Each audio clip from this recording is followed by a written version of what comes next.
สุขศรัทธาสาธุชนญาติโยมท่านพุทธบริษัททั้งหลายวันนี้รายการธรรมประทีปส่องต่างก็ได้มาพบปะกับพ่อแม่พี่น้องศรัทธาสาธุชนญาติโยมแห่งครั้งหนึ่งวันนี้เป็นวันจันทร์ที่4เดือนพฤศจิกายนพุทธศักราช2567ซึ่งตรงกับเดือน12ใต้เดือนยี่เหลือขึ้น4ค่ำปีมะโรงยังอยู่เป็นปีมะโรงอยู่วันนี้เป็นวันจันทร์เป็นวันเริ่มงานของข้าราชการสถานการศึกษาทั่วไปและก็พี่น้องศรัทธาประชาชนพ่อค้าแม่ขายเกษตรกรรมการเพาะปลูกการทำไร่ไถนาปลูกพืชพันธุ์ธัญญาหารต่างๆก็ทำกันไปตามโอกาสและเวลาที่เรายังมีกำลังบังชาที่จะบริหารกิจการของตนเองทั้งในบ้านนอกบ้านอันนี้เป็นเรื่องแต่ว่าเราจะหยุดพักผ่อนเมื่อใดเวลาใดนั้นก็บ่มีไผว่าไผกล่าวเพราะทำงานด้วยอิสระด้วยตนเองญาติโยมท่านสาธุชนทั้งหลาย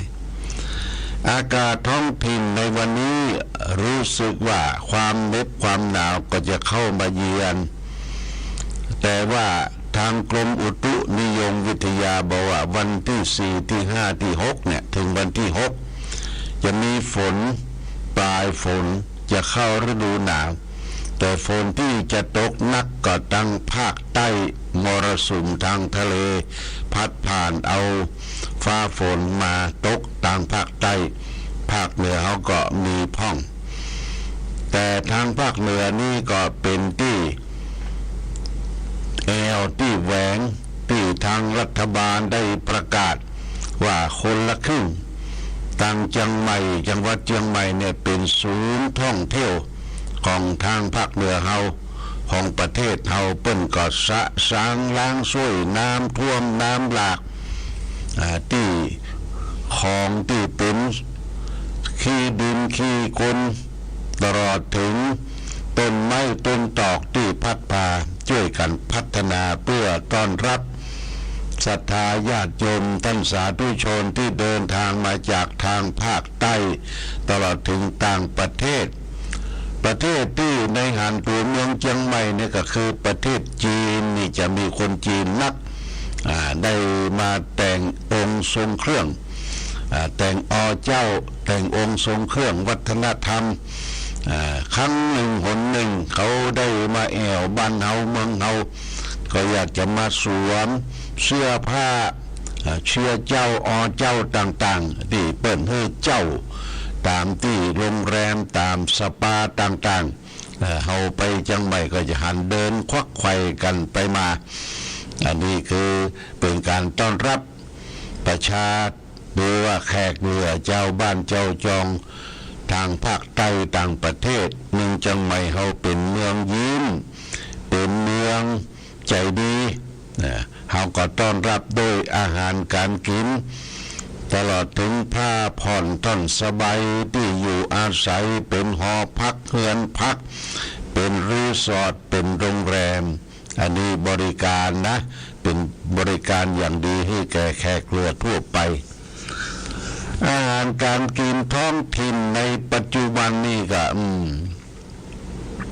ก็มีตามธรรมชาติบัดนี้นอมันจะเหี่ยวแล้วเนี่ยญาติโยมนอที่ออกขึ้นมาเนี่ยมันจะเหี่ยวละมันเป็นปลายนอบางเมืองกับนอบุญนอที่ออกเริ่มแรกเหี่ยวไปก็ขึ้นเป็นต้นเป็นกอถ้านอเป็นไม้นี่ก็ไม้ข้าวหลามเพิ่นจะเอาตัดมาเป็นไม้ข้าวหลามละ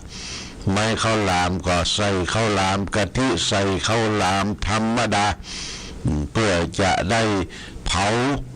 แล้วก็เอาต้อนรับแขกเรือให้เปิ้นได้มาจิ้มข้าวหลามบ้านเฮาข้าวหลามบ้านเฮานี่เป็นข้าวใหม่ยิ่งข้าวใหม่นี่จะหอมนะหอมอันนี้เป็นของที่เกิดขึ้นในภาวะการธรรมชาติพักไม้ใช้เครืออย่างก็เริ่มจะวืดขึ้นมาหลังจากที่ถูกน้ำท่วมน้ำหลาก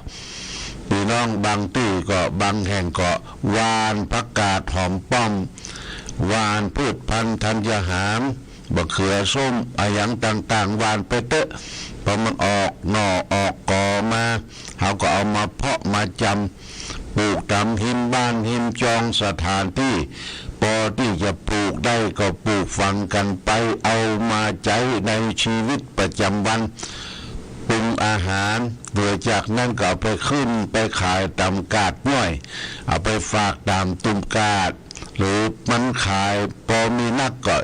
ย่งตรงโต๊ะเขาไปขายที่กาดคนไปเอวกาดเอวดีก็จะหันของทั้งหลายทั้งปวงเลยนะและนอกจากนั้นที่ขึ้นชื่อรูนามต่างภาคเหนือก็ขี้กุ้งให้ขี้กุ้งประเดี๋ยวนี้ขี้กุ้งก็คนไปขุดออกมาที่มันห้องมาคืนน่ะห้องมาคืนขี้กุ้งแต่ว่าขี้กุ้งในวัดนี่เป็นห้ามขุดอย่างตัวเจ้าที่เป็นประกาศในเฟซในไลน์ว่าอัลโหลอัลโหลอัลโหลศรัทธาเชิญมาประชุมที่วัดแต่ว่ามาประชุมที่วัดนี่อาตมาขอ2 เรื่องเนอะขอ2 เรื่องที่1ขอจะปารังแกสัตว์ในวัดอาตมาบ่ได้รับได้นอนตุเจ้าบนอู้นะอาตมาทำเพลงตุเจ้าขอร้องอาตมาบ่ได้รับได้นอนหมาเฮาคืนวุ่งโอ้ผลปรากฏว่ามาส่องขี้กุงมาเสาะขี้กุงในวัดเลยปุตตาคงลงก็โอ้ท่านไปอู้ได้จะได้อย่างนั้นก็มาเขาได้ขี้กุงก็มาคั่วสวงวัดเลยญาตาเดินก็โอ้แต้ก็มาสวงวัดต่างก็ได้กินด้วยกันตัวเจ้าก็โอ้เติมหมกแป้สู่เขาปุตตาคงลงไปดูที่หลังบทสดที่หลังบทสดนั่นใกล้ต้นมะยมนะหันมันที่ส่งคุยนะสีจะซ้อนอีโลตุเจ้าว่าสีถ้าจะซ้อนนี่ก็เป็นของพื้นบ้านพื้นเมืองแต่ตุเจ้าก็ขอร้องแหมเรื่องนึงและแหมเรื่องที่2ตุเจ้าเป็นประชุมหมาหน้าหนาวนี่มันออกลูกนักอย่าไปเอามาปล่อยวัดหมาแมววัดนี่เต็มไปด้วยหมาแมวมันสกปรกลาบราไปบินทบาทมากุ้มกับหมากับแมวเป็นที่ลำบากก็สุมาเตะขี้เหี้ยไปเลยขออย่าไปเอาหมาเอาแมวมาปล่อยวัดแล้วก็ญาติตาเดินก็ว่าโอ้ท่านมันวัดเป็นที่เมตตาธรรมลูกเป็นที่ปล่อยสัตว์เป็นเขตอภัยทานบามาปล่อยวัดไปปล่อยที่ไหนแต่ว่ามันนักลำไปดูเจ้าว่ามันนักลำไปบางทีเอามาใส่กระสอบเลิกดื่มค่อนคืนมาปล่อยลานวัดงอกแงกอีดูมันอีดูมันจะไปปล่อยวัดถ้าจะช่วยวัดเขาช่วยตั้งปูนซีเมนต์ตั้งสินตั้งทรายดีกว่าเพราะวัดกำลังสร้างห้องครัวเนี่ยดูเจ้าว่าแล้วก็เขียนประกาศว่าห้ามเอาหมาเอาแมวมาปล่อยวัดสิ่งสำคัญที่สุดคือที่จะมาช่วยตั้งวัดก็อิฐหินดินทรายปูนซีเมนต์ตาเดินก็มาดูว่าโอ้ตาคงลงก็มาดูโอ้ทุเจ้านี่เอาแต่ให้เอาใจใส่ดูแลวัดวาอารามนี่เป็นเรื่องที่เป็นห้องเพลงอาตมาขอร้องในเพลงที่วงการันตีได้แต่งขึ้นมาทุเจ้าเป็นโฆษกประกาศเพื่อศรัทธาญาติโยมได้มาประชุมกันที่วัดเพราะฉะนั้นถึงวัดเนี่ยญาติโยมวัดเป็นศูนย์กลาง การทำความดีของศรัทธาญาติโยมเจ้าบ้านเขาจะไปหลายวัดกะวัดที่อยู่ใกล้บ้านเฮานะคือช่วยกันสอดส่องดูแลอันใดดีก็ส่งเสริมอันใดที่มันลุมันปังก็ช่วยกันซ่อมแซมเป็นถ้วยเป็นจ้อนเป็นเก้าอี้เป็นของใจไม้สวยต่างๆเป็นเสื้อสาดอาสนะอันที่ใดมันลุมันปังนี่ก็มาช่วยกันบางคนนี่มันไปหลายวัดวัดนั้นน้อยวัดนี่น้อยก็เจือนหลิงดูกันไปนี่ญาติโยมเฮาบ่ได้ดูแลวัดเฮาเป็นอย่างดีวัดเป็นแหล่งของการสร้างคุณงามความดีของชุมชนในวันพระวันศีลวันพระวันศีลเฮาก็ไปวัดวาอารามเอาดอกไม้ธูปเทียนเครื่องสักการะไปบูชาพระพุทธพระธรรมพระสงฆ์แล้วก็ที่วัดพระพุทธบาทอุดมอันนี้ก็เป็นวัดที่คล้ายๆว่าเป็นศูนย์กลางของการเผยแผ่ธรรมอาตมาก็ทุกเจ้าวังแต่7 โมงเกินถึง8 โมงก็ได้มามาพบศรัทธาญาติโยมถ้าวันศุกร์ก็ตั้งแต่8 โมงถึง10 โมงก็ได้นำสาระธรรมมาอู้มาจามาต่อมาขานบอกคือแก่วงวานญาติพี่น้องทุกวันเสาร์นี่ก็มีการประพฤติปฏิบัติธรรมวันเสาร์นี้ก็ตรงกับวันที่9เนี่ยญาติโยมแต่วันที่9นี้ขอยุตินะเขาจะได้ไปร่วมกันทำบุญทอดกฐินทำบุญสลากกภัตที่วัดพระธาตุศรีมหาโพธิ์ตะโปธารามวัดพระเจ้าหลวงเปิ้นจะทำบุญทอดกฐินและก็ตานเข้าสลากกภัตถวายภัตตาหารเพลแด่พระภิกษุสงฆ์สามเณรเป็นประจำปีปีนี้ความเมตตาได้รับเจ้าภาพคือตระกูลหน่อตู้บ้านสันต้นเปาเป็นเจ้าภาพทอดกฐินเพราะว่าวัดพระธาตุศรีมหาโพธิ์บ่มีศรัทธาอุปถัมภ์บำรุงเป็นกิจลักษณะก็จะต้องหาทุนปัจจัยดำรุงซ่อมแซมเป็นค่าน้ำค่าไฟค่าดูแลจิปาถะต่างๆประเดี๋ยวนี้องค์พระก็สร้างมาหลายปีปืนองค์พระน้ำก็จืนลงอย่างลงอันนี้ทางคณะศรัทธาบ้านหัวฝายโดยการนำของแม่คำเกื้อการุณวงศ์เป็นขึ้นไปนอนไปรีแลกเลยว่าไปหาความวิเวกตื่นบนปืนพระเจ้าหลวงบอกว่าหลวงพ่อน้ำมันจืดนะน้ำมันจืดนอนจำเป็นได้คดได้ง่ายเวลาวันพระวันศีลก็ได้บอกให้ท่านจำเริญก็ว่าไปช่วยหาวัสดุก่อสร้างเป็นปูนเป็นทรายจ้างให้คนมาดูแลว่ามันจุนลงตัดใดส่วนใดเขาก็จะได้ช่วยกันทะลุบำรุงแต่การทะลุบำรุงนั้นต้องอาศัยปัจจัยญาติโยมนะบัดนี้ไผจะไปเนี่ยการเนี่ยงานบ่ได้ละรายได้บ่มีนี่เขาก็บ่มีที่อยู่ที่กินต้องอาศัยคนที่ไปจิตอาสาโดยไปรับจ้างโดยก็คือปัจจัยเป็นไปปัจจัยนั้นก็ได้อาศัยว่าเฮาทำบุญประจำปีทุกปีทอดกฐินตานเข้าสลากกภัตหรือญาติโยมได้บริจาคทั่วไปเป็นค่าน้ำค่าไฟอย่างคุณกนกพิชัยนาร้านนานาพันธ์บ้านห้วยงูในนี่เป็นบริจาคเป็นประจำเดือนทุกเดือนวัดประบาทอุดมนี่ก็บริจาค1,000 บาทแล้วก็วัดพระธาตุศรีมหาโพธิ์พระเจ้าใหญ่1,000 บาทโดยได้มาจากนำพักนำแรงก็ช่วยกันส่งเสริมพระพุทธศาสนานี่มุทนาสาธุวันนี้ก็ได้รับการบริจาคแก่แม่แก้วลูนไสตระกูลแม่แก้วลูนไสตระกูลได้บริจาคบำรุงค่าไฟสถานี และก็ได้ร่วมถวายโคมไฟเดือนยี่เป็งได้รับละเน้อวันนั้นไปเตะที่บัตรนัสนามโซบ้านหนองยาวก็เปิ้นบริจาคให้หอมมา500 บาทโมทนาสาธุกับแม่แก้วลูนไสตระกูลบ้านหนองยาวได้ร่วมบุญร่วมกุศลในการทำบุญค่าน้ำค่าไฟสถานีและก็ถวายโคมไฟเดือนยี่เป็งขออนุโมทนาสาธุมาณโอกาสนี้วันนี้ได้มาพบญาติโยมท่านสาธุชนก็เอาสารธรรมนำมาฝากวันนี้เอาเรียกว่าวิสาสกถาวิสาสกถาว่าด้วยความไว้วางใจความไว้วางใจเนี่ยไว้วางใจอย่างพ่องตึงวันเนี่ยญาติโยม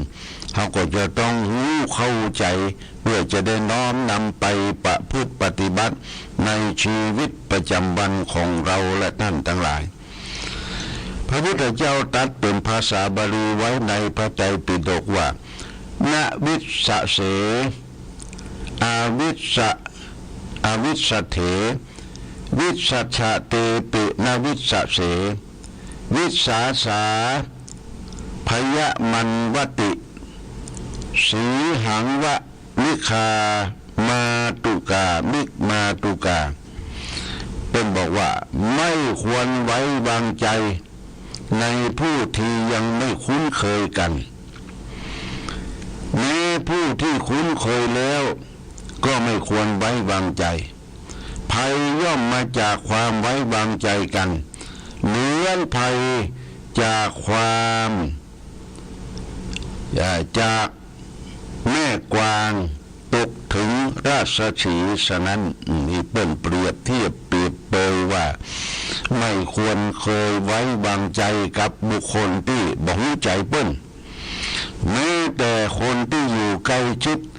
ก็ไม่วางใจเปิ้นเปรียบเทียบเปรียบเปยว่าไม่ควรไว้วางใจแม้สัตว์ตัวน้อยๆที่มีพิษไม่ควรไว้วางใจอย่างชาวนากับงูเห่าญาติโยมชาวนากับงูเห่า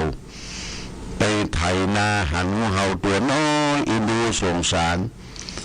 เอามาอุ้มให้ความอบอุ่นสัตว์ตัวนี้มีพิษงูเห่ามันมีพิษก็ซับตอดชาวนาถึงแก่ความตายเนี่ยสถะทั้งที่ว่าชาวนาคนนี้มีเมตตาธรรมแต่สัตว์มันมีหน้าที่ของมันจะต้องซับตอดคนนั้นคนนี้อย่างยุงก็เหมือนกันเนี่ยยุงญาติโยมยุงเนี่ยมันแบบมีสมองมันมีหน้าที่ว่านี่กินมันสาบกินของโคนสาบกินของสัตว์ต่างๆมันมีหน้าที่มาเกาะมาซับแล้วก็ตอดดูดเลือดอันนี้คือหน้าที่ของแต่ละคนแต่ละสัตว์บ่เหมือนกันอย่าไปไว้วางใจแล้วก็เพื่อนบอกว่าความไว้วางใจไม่ไว้วางใจกันเหมือนกับภัยจากแม่กวางตกถึงราชสีห์ฉะนั้นแม่กวางไว้วางใจราชสีห์ซึ่งเป็นสัตว์ใหญ่เป็นสัตว์ที่ต้องกินสัตว์อื่นเป็นอาหารไปฝากลูกฝากเต้ากับราชสีห์หาว่าเป็นเจ้าอำนาจแก่สัตว์ทั้งหลายมันเขาจะไปวางใจญาติโยมก็เหมือนกันบางที่เขาได้รับทราบข่าวว่าคนเอาจักเข้มาเลี้ยงในบ้านเป็นสัตว์ที่ดุร้ายนะญาติโยมเมื่อมันอยู่กับเขามันก็เชื่องเลี้ยงแต่น้อยๆใจมันเดินตัวเตาะเตะไปไหนถ้าวันไหนมันฮ้อนมันเครียดมันโกรธมาเนี่ยมันแบบนี้สมองรับรู้ว่านี่มีพระคุณต่อมันก็จะแหวงกัดสัตว์ดุร้ายต่างๆเป็นเสือเป็นสิงโตเป็นจักเข้มังกรแล้วหลายตะงูอย่างต่างๆเนี่ยเอามาเลี้ยงนะเป็นสัตว์ที่มันแบบนี้สมองรับรู้ว่านี่คือเป็นสัตว์ที่เป็นคนที่มีพระคุณต่อเขามันจะแหวงกัด เมื่อใดก็ได้อย่าไว้ใจคนจะจนใจเองเนี่ยญาติโยมอย่าไว้ใจคนจะจนใจเองคือจะไปไว้ใจเพราะว่าบางทีหันหน้ากันดีๆเนี่ยคือหลังรับหลังกันเล่าขวนละข้อสำคัญคนเฮาเนี่ยมันยังติดปากนะอยู่กัน4-5 คนคนหนึ่งออกไปเดี๋ยวเล่าขวนไปละการเล่าขวนนะคือมันปากโอตปากจุดศูนย์รวมของการเล่าขวนก็คือที่ตลาดที่งานถ้าเกิดขึ้นเรื่องใดเกิดขึ้นที่ตลาดขึ้นรถน้อยนะนั่งในรถน้อยเอาล่ะลงลึงอูกันวัดนั้นวัดนี้ตู้เจ้านั่นเป็นตู้เจ้านี้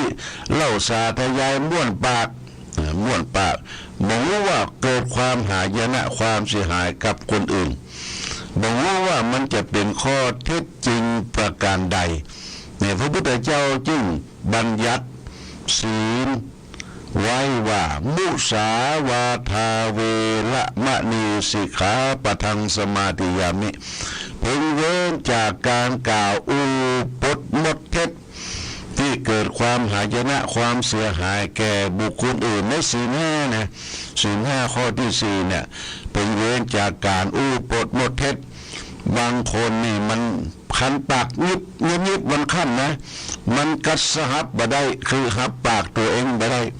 เอาตาล็อกแรกพอไปตีงั้นตีนี่จับหูจับตานี่ยังพิษแพกออกไปเล่าโพธนาคนอื่นเขาแต่เล่าคนอื่นเนี่ยจี้คนอื่นไปนิ้วเดียว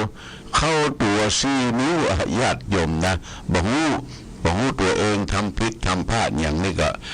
เล่าควรคนอื่นนี่คืออย่าไปไว้วางใจคนที่อยู่ใกล้ชิดคนที่หูขันมันจะแหวงกัดเมื่อเฮาเมื่อใดบ่ฮู้เพราะฉะนั้นคือดำรงตนอยู่ให้มีความตั้งมั่นบ่หวั่นไหวกับโลกธรรมเนี่ยมันมี8มีส่วนได้4มีส่วนเสีย4โลกธรรมก็คือมีโลภอยากได้อยากนั่นเรียกว่ารูปตั้ง8เนี่ยยินดีอยากได้ต้องการเสื่อมลาภเสื่อมยศนินทาทุกข์อันนี้เป็นส่วนเสียได้ลาภได้ยศได้สรรเสริญนี่เป็นส่วนได้แต่พระพุทธเจ้าว่าเมื่อมีโลกธรรมเข้าครอบงำทั้งส่วนได้ส่วนเสียให้ทำใจอยู่ตรงกลางเนี่ยตรงกลางจะไปเวียนเอียงไปกับสิ่งนั้นสิ่งนี้มันทำให้จิตใจเขากัดแกว่งเพราะฉะนั้นที่เป็นปฏิบัติธรรมเนี่ยนะเป็นต้องการจิตใจที่จะตั้งมั่นจะไปเอียงจะไปกัดแกว่งได้ง่ายจะไปหูเบาญาติโยมนี่ฝากไว้เป็นหลักคิดอย่าได้ไปไว้วางใจแก่ผู้อยู่ใกล้ชิด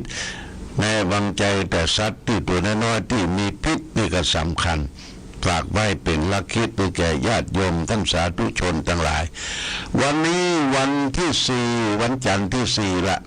วันที่9นี่เป็นวันเสาร์เป็นจะทำบุญตามเข้าสลากพัดและก็ทำบุญทอดกฐินสามัคคีเนี่ยที่บนวัดพระธาตุศรีมหาโพธิ์วันเสาร์ที่9เมื่อมันตรงกับวันเสาร์แล้วเขาก็บายในวันนั้นว่าเขามา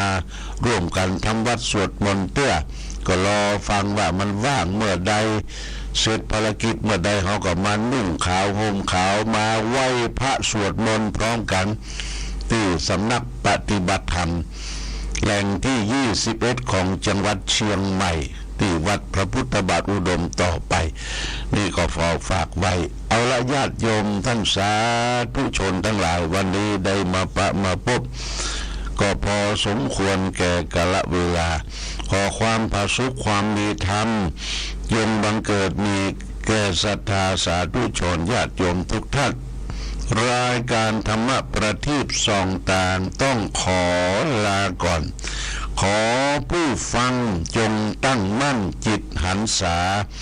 ด้วยธรรมะขององค์พระพุทธาได้นำพาให้เกิดความสุขสงบเย็นขอเจริญพร